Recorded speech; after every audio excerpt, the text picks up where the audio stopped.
everyone. You ready, John? Yeah. It's no secret that Hollywood loves the word hype. I mean, come on, we're a generation that's basically living off gigantic PR campaigns and Netflix recommendations, aren't we? Speaking of which, 2022 is about to come to an end, so that means Mariah Carey is going to dominate those Christmas charts again, and film geeks like yours truly are going to prepare for 2023's upcoming releases. But don't worry, I'm a firm believer in sharing is caring, so I've compiled my list for the top 10 most anticipated film and TV projects of 2023. Alright then, it's time to update that watch list. Make your wish. You can have anything you want. You could choose not to be a witcher.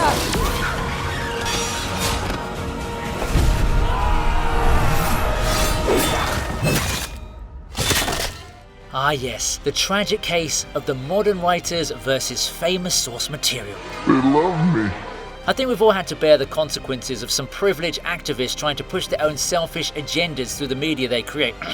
Don't look away, MCU writers. You're literally the reason why Disney had to rehire Bob Iger. But I'm also talking about the writers for The Witcher here, who clearly don't seem to care about the original lore. This isn't just my opinion. Henry Cavill pretty much pointed it out in his interview, and that guy's a huge Witcher fan. You know you messed up when even Superman doesn't want to be a part of your show anymore. So if the show's flawed, then why does it make this list? Well, it's basically the last season where we're going to get to see Henry as the iconic Geralt of Rivia, and if the fans rally hard enough, we might just bring him back for season 4. I mean, no offense, Liam, but I think Chris is the only Hemsworth we need right now in our lives. You smell of death and destiny, heroics and heartbreak. It's onion. Right, yeah. Small world.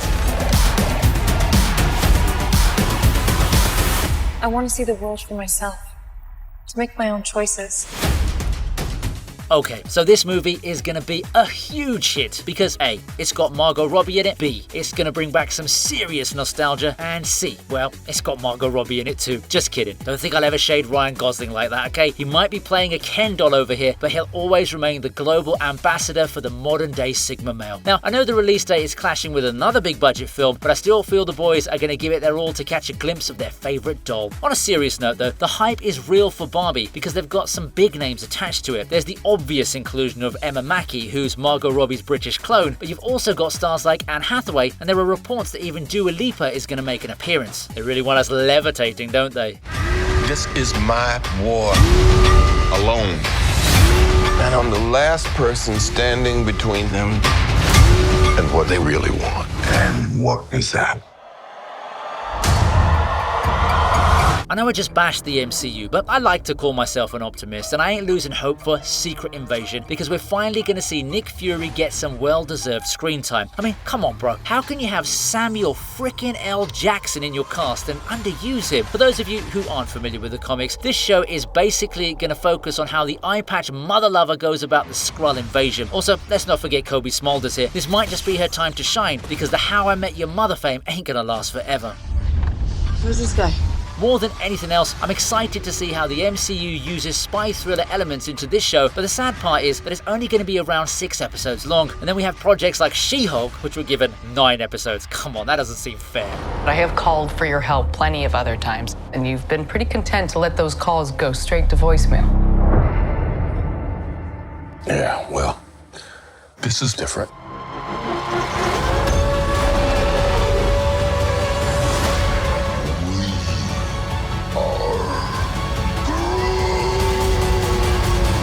Jurassic World Dominion might have been an absolute disaster, but Chris Pratt never runs out of options when it comes to big budget movies. The same can be said about Vin Diesel with the Fast and Furious franchise, but I seriously can't consider him a star for simply saying, I am Groot.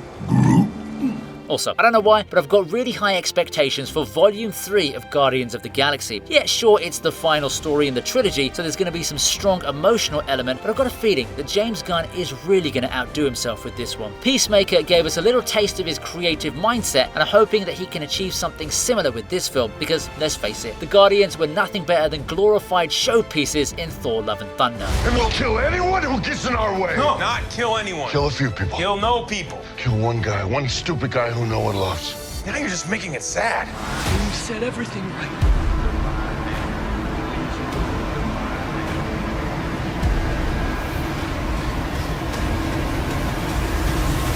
if it were up to me, I'd probably put this at the top of my list, but I know that everyone isn't a hardcore gamer like myself, so I went down the neutral route. Last of Us is a game that I can't really put into words, apart from the fact that it's the perfect package. It's got a great story, good themes, likable characters, the list just goes on. I also like the casting of the series because they've got some amazing talent. We all know and love Pedro Pascal, but let's not forget Anna Torv, who was absolutely phenomenal in shows like Fringe and Mindhunter. Also, I can't wait to see the creature designs which are not zombies. People always seem to make that mistake whenever they refer to the runners and stalkers. Come to think of it, HBO Max has a whole bunch of impressive releases coming in 2023, especially The Idol, starring The Weeknd and Lily Rose Depp. But honestly speaking, this is the one to watch out for.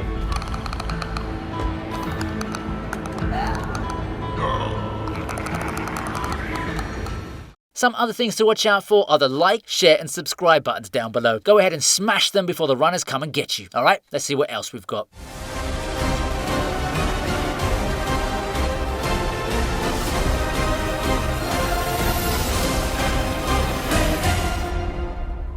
Tom Cruise can do no wrong, even in 2022. I mean, like, the legend just got his biggest box office returns ever with Top Gun Maverick. He's the literal definition of longevity, and that's probably something all these TikTok kids are never gonna know. I guess that's what they say, class is permanent. Anyway, I guess Paramount decided to strike when the iron was hot, because they're giving us 2 back-to-back Mission Impossible films. Kicking things off will be Dead Reckoning Part 1, and I can already see the blockbuster potential judging from the promotional material. I mean, this is a franchise that has lasted for decades and still holds up even to this day. The trailer didn't give away too much, so I'm sure you're just as eager as I am to catch good old Tom first day, first show.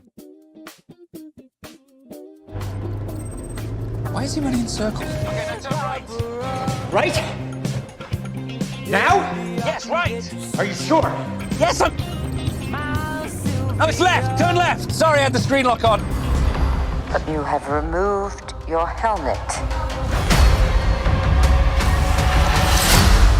Then you are a Mandalorian. No more. The Star Wars showrunners really saved their butts with The Mandalorian because Rian Johnson's sequel trilogy just wasn't it. Anyway, I'm glad we're getting a 3rd season of Mando doing what Mando does best, kicking butts. And of course, becoming a better father figure for Baby Yoda.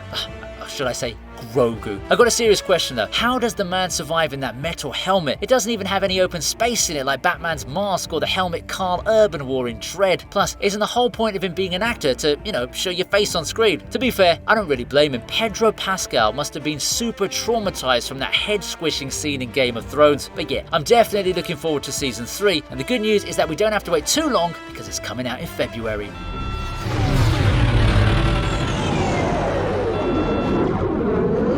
You mind answering a few questions?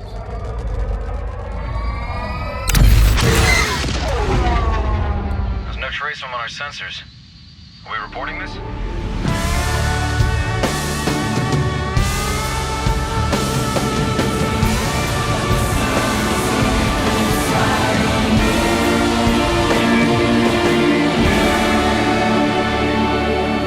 Denis Villeneuve never ceases to amaze me. That man knows exactly how to shoot a Hollywood picture with a European flair. With films like Prisoners and Arrival in his catalogue, it was no surprise that he managed to give us a pretty decent adaptation of Dune, something that everyone thought would be impossible for the longest time. I mean, even the legendary David Lynch looks back at his 1984 version as the only failure of his career. Of course, stars like Timothée Chalamet and Zendaya help bring in the crowds, and the roster only gets better now that we've got Florence Pugh joining the cast for part 2. I'm super hyped to see how the story is going to continue, and I can't wait to experience the deserts of Arrakis on the big screen once more. What? Corporate needs you to find the differences between this picture and this picture. Okay, I already see one. Give him. Okay. They're the same picture. I'm going to need a gun. Goodbye, my friend. It's hard to die. You and I left a good life behind a long time ago, my friend. In an age where a celebrity can get cancelled for simply braiding their hair, I think it's fair to say that Keanu Reeves has stood tall amongst all the chaos. He's obviously the nicest guy ever, but another reason why people don't want to mess with him is because he's freaking John Wick. The modern assassin franchise turned the tables for everyone, especially for Keanu, and the fact that Parabellum made more money than the previous 2 films combined means that Chapter 4 might not be the final page in the book either. I, for one, am just glad to see Mr. Brett breathtaking, getting the love he truly deserves. Who knows, maybe everyone will start loving Constantine too, once the sequel finally sees the light of day.